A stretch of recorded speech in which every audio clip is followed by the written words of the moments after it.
നമസ്കാരം. മലയാളി വാർത്തയിലേക്ക് സ്വാഗതം. സംസ്ഥാനത്ത് ശക്തമായ മഴയ്ക്ക് സാധ്യത എന്ന് കേന്ദ്ര കാലാവസ്ഥാ വകുപ്പ് അറിയിച്ചു. ഇന്ന് 3 തെക്കൻ ജില്ലകളിൽ യെല്ലോ അലർട്ട് പ്രഖ്യാപിച്ചിട്ടുണ്ട്. മാർച്ച് മാസത്തിൽ സാധാരണയിൽ കൂടുതൽ മഴ ലഭിക്കാൻ സാധ്യതയുണ്ടെന്ന് കേന്ദ്ര കാലാവസ്ഥാ വകുപ്പ് അറിയിച്ചു. ഒറ്റപ്പെട്ടയിടങ്ങളിൽ ഇന്ന് ഇടിമിന്നലോട് കൂടിയ മഴയ്ക്കും ശക്തമായ കാറ്റിനും സാധ്യത ഏറെയാണ്. തിരുവനന്തപുരം, കൊല്ലം, പത്തനംതിട്ട എന്നീ ജില്ലകളിൽ മഞ്ഞ അലർട്ടാണ് പ്രഖ്യാപിച്ചിട്ടുള്ളത്. ഒറ്റപ്പെട്ട ശക്തമായ മഴയ്ക്കുള്ള സാധ്യതയാണ് പ്രവചിക്കപ്പെട്ടിരിക്കുന്നത്. 24 മണിക്കൂറിൽ 64.5 മില്ലിമീറ്റർ മുതൽ 115.5 മില്ലിമീറ്റർ വരെ മഴ ലഭിക്കുന്ന സാഹചര്യത്തെയാണ് ശക്തമായ മഴ എന്നതുകൊണ്ട് അർത്ഥമാക്കുന്നത്. അടുത്ത 3 മണിക്കൂറിൽ തിരുവനന്തപുരം, കൊല്ലം ജില്ലയിൽ ഒറ്റപ്പെട്ടയിടങ്ങളിൽ ഇടത്തരം മഴയ്ക്ക് സാധ്യതയുണ്ട്. പത്തനംതിട്ട, ആലപ്പുഴ, കോട്ടയം, ഇടുക്കി, എറണാകുളം ജില്ലയിൽ ഒറ്റപ്പെട്ടയിടങ്ങളിൽ നേരിയ മഴയ്ക്കും സാധ്യതയുണ്ടെന്ന് കേന്ദ്ര കാലാവസ്ഥാ വകുപ്പ് അറിയിച്ചു. മത്സ്യത്തൊഴിലാളി ജാഗ്രത നിർദ്ദേശമുണ്ട്. തെക്കൻ കേരള തീരത്ത് ഇന്ന് പുലർച്ചെ മത്സ്യബന്ധനത്തിന് പോകാൻ പാടില്ല എന്നുള്ള നിർദ്ദേശമുണ്ടായിരുന്നു.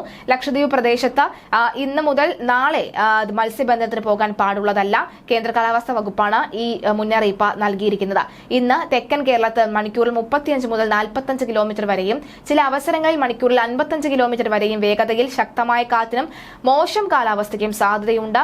ഇന്ന് നാളെയും ലക്ഷദ്വീപ് പ്രദേശത്ത് മണിക്കൂറിൽ 35 മുതൽ 45 കിലോമീറ്റർ വരെയും ചില അവസരങ്ങളിൽ മണിക്കൂറിൽ 55 കിലോമീറ്റർ വരെയും വേഗതയിൽ ശക്തമായ കാറ്റിനും മോശം കാലാവസ്ഥയ്ക്കും സാധ്യതയുണ്ട്.